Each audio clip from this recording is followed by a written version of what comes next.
जम्मू कश्मीर में तालीम का इंफ्रास्ट्रक्चर बढ़े, ये हम सब की ख्वाहिश है और हम सब की कोशिश भी रही है। कहाँ एक वक्त ऐसा जबकि पूरे जम्मू कश्मीर में एक ही यूनिवर्सिटी थी,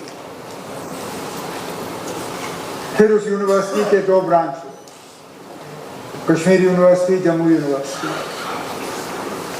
एग्रीकल्चर यूनिवर्सिटी बना तो एक ही पहले कश्मीर में, फिर इस चीज को देखते हुए कि जम्मू में भी स्पेशलाइज्ड एग्रीकल्चर एजुकेशन की जरूरत है, स्कॉस जम्मू का वहां पे खुला है। मेडिकल कॉलेजेस जहां सिर्फ श्रीनगर या जम्मू, आज देखें तो दूर दराज इलाकों में मेडिकल कॉलेज या तो खुलने जा रहे हैं या खुले हैं। टेक्नोलॉजी के लिए engineering colleges, NIIT, fashion training के लिए नेफ्ट, और लिस्ट जो है वो बढ़ता जाता है। हाल ही में मैनेजमेंट और टेक्नोलॉजी के लिए IIT, IIM। अब मैं इस झगड़े में पढ़ूंगा ही नहीं कि कहाँ लगे लगे जम्मू कश्मीर में, छोड़ दीजिए। नहीं, वेरी गुड नहीं, वो हमारा बड़ापन है ना, अब वो छोड़ दीजिए अब। लेकिन मैं इतना मैं अपने साथियों को जरूर याद दिलाऊंगा कि एक वक्त ऐसा था जब हमें भी इस तरह का फैसला करना था। मरकज की हुकूमत, UPA, डॉक्टर मनमोहन सिंह साहब वजीर आजम, हमें गवर्नमेंट ऑफ इंडिया की तरफ से एक सेंट्रल यूनिवर्सिटी और एक IIM, और ये कहा गया कि आप तय कर लीजिए कि ये कहाँ लगेंगे। और वो फैसला हमारे लिए बहुत मुश्किल हो गया था, क्योंकि IIM ने यहाँ लोगों ने IIM के बारे में यहाँ कम ही सुना था, यूनिवर्सिटी के बारे में सब जानते थे। तो हर तरफ से जब बात आई तो ये कहा जनाब सेंट्रल यूनिवर्सिटी यहाँ लगनी चाहिए, IIM का कोई जिक्र नहीं करता था। और मुझे मालूम था कि अगर वो सेंट्रल यूनिवर्सिटी हम जम्मू में लगाएंगे तो कश्मीर में कहेंगे जनाब हमारे साथ नाइंसाफी होगी, कश्मीर में हम लगाएंगे तो वैसे भी जम्मू को ये चीज़ बेचने में टाइम नहीं लगता कि कश्मीर वाले सारा कुछ खा जाते हैं।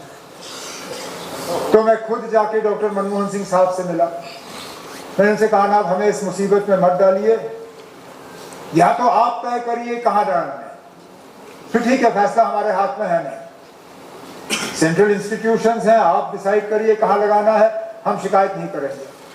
लेकिन अगर हमें तय करना है तो फिर हमें इस मुसीबत में मत डालिए, आप एक IIM और एक सेंट्रल यूनिवर्सिटी के बजाय हमें 2 सेंट्रल यूनिवर्सिटीज दे दीजिए।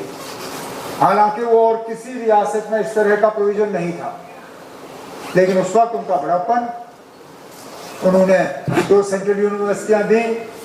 हमने जम्मू के साथ भी इंसाफ किया, कश्मीर के साथ भी इंसाफ हुआ। अब बात आती है लॉ यूनिवर्सिटीज की।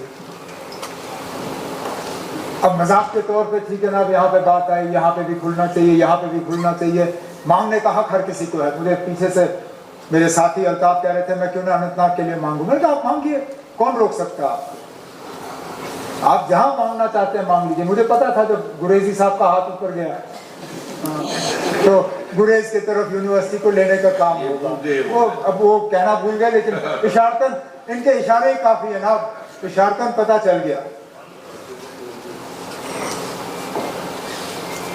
सोच समझ के इसका हम फैसला करेंगे कहाँ लगेगा। और जैसे मनकोटिया साहब ने हमें याद दिलाया, इसमें बहुत से पहलू हैं।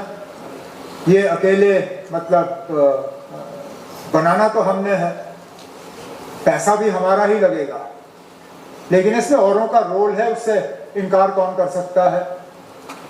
मेरी कई मर्तबा ऑनरेबल चीफ जस्टिस हमारे हाई कोर्ट के, उनके साथ टेलीफोन पे इसी सेंट्रल यूनिवर्सिटी के मुतालिक बातचीत हुई है। यहाँ तक कि आने वाले कुछ दिनों में हम दोनों का इरादा है कि मिल बैठ के ऑनरेबल चीफ जस्टिस साहब और मैं अपने साथियों के साथ लॉ सेक्रेटरी वगैरह इसको और ज़्यादा इस प्रपोजल का आगे लेने के लिए क्या करना चाहिए वो हम कर लेंगे। सही कहा इन्होंने, बार काउंसिल ऑफ इंडिया का भी इसमें रोल बनता है। लेकिन जहाँ तक मैंने इससे पहले जो ये पहली लॉ यूनिवर्सिटी नहीं है जो कायम की जा रही है, इससे पहले भी बने हैं। जो मैंने पुराने रिकॉर्ड देखे और मालूम किया है, कहीं पे भी मुझे नहीं लगता है बाहर से किसी स्टेट या टेरिटरी को डिक्टेशन आया कि आप यहाँ खोलो यहाँ मत खोलो। आम तौर पे उस टेरिटरी या उस स्टेट की हुकूमत को इस बात की इजाज़त दी गई है कि कहाँ लगना चाहिए। तो सही मौके पे ये फैसला हम कर लेंगे। लेकिन वैसे भी फौरी तौर कैंपस बनना नहीं है, कैंपस बनते हुए बहुत वक्त लगता है। अभी भी हमारी यूनिवर्सिटियों की कैंपसेस जो हैं वो बनाई जा रही हैं। तो सेंट्रल यूनिवर्सिटी का कैंपस जो है तो पहले, क्योंकि हमारा इरादा है इस फाइनेंशियल ईयर में तो नहीं होगा, अगले फाइनेंशियल ईयर के शुरू में हम चाहते हैं कि क्लासेस लगना शुरू हो जाए और एडमिशन शुरू हो। तो जाहिर सी बात है उसके लिए जो है रेंटेड अकोमोडेशन में हमें काम करना होगा। अब हमें उस तरह का इंफ्रास्ट्रक्चर मिले, उस पर हम जो है अपना एक्सरसाइज कर रहे हैं। और मैंने अपने अफसरों से कहा कि पोटेंशियल साइट्स जो हैं उनको आइडेंटिफाई किया जाए। मेरी नज़र में जो मैंने इनके साथ शेयर किया है और शायद आप भी जानते हैं, ओमपुरा बड़गाम में एक सॉफ्टवेयर टेक्नोलॉजी पार्क कायम किया जा रहा था और वहाँ पे एयरफोर्स की हमें इजाज़त मिली नहीं, क्योंकि वहाँ पे वो डिश वगैरह लगाने पड़ते और उनके कम्युनिकेशन में उनको फ़र्क पड़ता।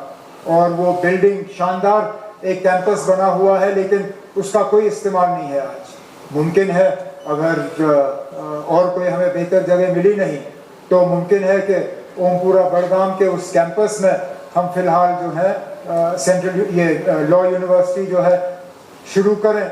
उसके बाद परमानेंट कैंपस जो है वो हम एस्टैब्लिश करना शुरू कर लेंगे। अब यहाँ सैफुल अमीर साहब ने और शुरू में ही निज़ामुद्दीन भट्ट साहब ने शायद ये कहा कि इसमें कोई पेशरफ्त नज़र नहीं आ रही है। अंदर सेक्रेटेरिएट में काम चलता है, उसका रोज़ रोज़ हवाला जो है बाहर मीडिया के ज़रिए बताया नहीं जाता। अब हर मीटिंग का अगर हम आपको बताना शुरू करें तो आप थक जाओगे सुनते सुनते ना कि रोज़ सेक्रेटेरिएट में कितनी मीटिंगें हो रही हैं। लेकिन बजट स्पीच में ये ऐलान होने के बाद फौरी तौर सीनियर अफसरों की कमेटी बनी। कमेटी जो है वो हमारे additional chief secretary higher education Shantmanu ji वो उसको हेड कर रहे हैं। उन्होंने इसमें मीटिंगों का प्रोसेस शुरू किया है। बाकी स्टेट्स की एक्सपीरियंसेस क्या रही, बाकी स्टेट्स ने क्या किया, वो जानकारी ली गई है। हमें क्या करना होगा वो सारा तय है। हमें कौन से इसमें कौन सी नोटिफिकेशंस जारी करनी होंगी उनका भी सारा जो है एक खाका खींचा गया है, एक ढांचा तैयार है, वो की जाएंगी। और जैसे मैंने कहा, हाँ, पैसा जो इनिशियल आउटले 50 करोड़ का वो तो बजट में रखा ही गया है। तो शुरुआत हमने की और जैसे मैंने कहा हमारा इरादा है और ऊपर वाला साथ दे और बाकी जिनके साथ हमें मिलके काम करना है उनका ठीक ठाक कोऑपरेशन रहे। तो मैं अभी भी मानता हूँ कि अगले फाइनेंशियल ईयर अप्रैल के महीने में ये मुश्किल नहीं होगा, हम कम से कम क्लासेस जो हैं वो शुरू कर पाएंगे रेंटेड अकोमोडेशन में और हमारी ये यूनिवर्सिटी चल जाएगी। लेकिन ये सही है कि ये नेशनल लॉ यूनिवर्सिटी जो है ये सिर्फ उस जगह के लिए नहीं है जहाँ पे ये लग जाता है, लेकिन लगने से वहाँ के बच्चों को फ़ायदा ज़रूर होता है। अब जैसे IIT IIM लगे ये नगरोटा में, लेकिन वहाँ उसके एक्ट में स्टैट्यूट में ये कहीं कभी नहीं लिखा है कि वहीं के बच्चे पढ़ेंगे। लेकिन वहाँ IIT IIM लगने से जाहिर सी बात है कि थोड़ा सा उस फील्ड के तरफ बच्चों का ध्यान ज़्यादा गया है। जो लोग पहले ही IIT IIM में जाना पसंद करते थे, उनकी फर्स्ट प्रेफरेंस रहती है फिर घर के करीब रहना। और इसी तरह जम्मू कश्मीर में नेशनल लॉ यूनिवर्सिटी खुले, बेशक बच्चे जो हैं वो national common law entrance test जो है वही पास करके इस यूनिवर्सिटी में एडमिशन हासिल करेंगे। लेकिन वैसे भी हमारे बच्चे ये टेस्ट लेते हैं, वैसे भी हमारे बच्चे दूसरे लॉ यूनिवर्सिटीज़ में जाते हैं। फर्क सिर्फ इतना है कि अभी उनको इस चीज़ का हम मौका ही नहीं देते कि वो जम्मू कश्मीर में ये तालीम हासिल करें। ये यूनिवर्सिटी जम्मू कश्मीर में खुले तो जो बच्चे आज मजबूरन जम्मू कश्मीर के बाहर जाके इन यूनिवर्सिटीज़ में पढ़ते हैं वो जम्मू कश्मीर में ही ये तालीम हासिल कर पाएंगे। लेकिन मैं हाउस को अश्योर करता हूँ कि ये सिर्फ कागजी ऐलान नहीं था। ऐलान करने के बाद हम भूले नहीं, हम बाज़ाब्ता इस पर अपना काम जारी रख रहे हैं और इंशाल्लाह उम्मीद करता हूँ कि जल्द से जल्द जो है हम इसको अमली जामा पहनाएंगे। तो अब मुझे क्या करना है, इनसे रिक्वेस्ट करना है। हाँ, तो मैं वो आपका काम शुरू हो गया, तो चलिए ना, तो फिर मेरा काम हो गया।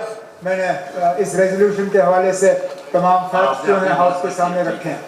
There is nothing in this resolution that we see the need to oppose. आप रख दीजिए वोट के लिए ना, हम इसके हक में वोट डालेंगे। ठीक है, ओके ओके। अब सवाल ये है कि जो ऑनरेबल मेंबर इस करारदाद के हक में हूं वो हाँ कहे। यहां से तो आवाज नहीं आ रही है। अच्छा, जो इस करारदाद के खिलाफ हैं वो ना कहे, नाम भी कोई नहीं, तो करारदाद मंजूर हो गई। डॉक्टर सईद बशीर अहमद वीरी साहब, आपका करारदाद शुरू करें आप। जी सर।